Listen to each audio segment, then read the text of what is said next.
This is the first in a series of videos about ImageLine's subtractive synthesizer, Poizone.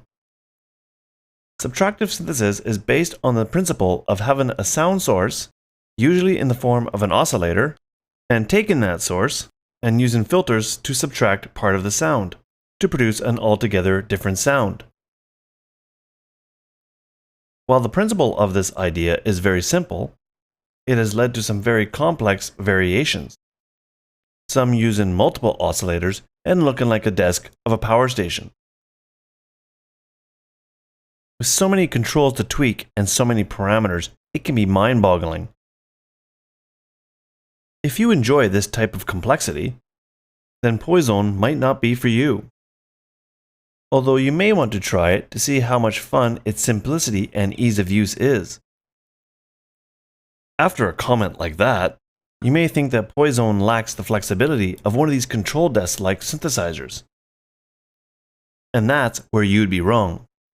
Max Cluster, who created Poizone, has effectively stripped out many of the often superfluous controls to deliver a synthesizer offers maximum flexibility with a very minimal learning curve.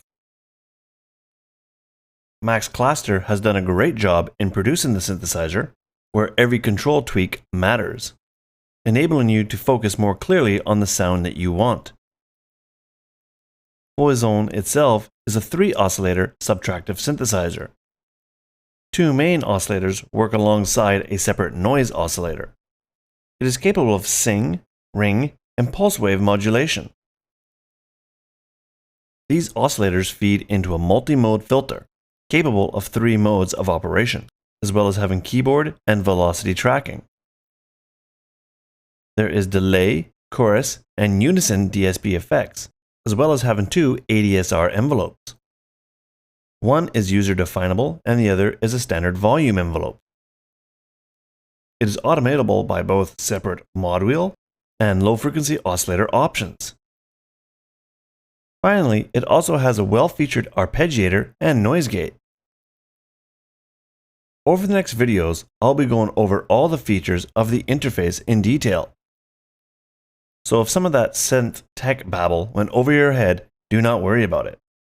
Somewhere in the later videos, these terms and more will be explained. More specifically, in the next video, I will show you how to set up Poizone to work in standalone mode, as well as giving you a brief rundown of the separate sections of the interface.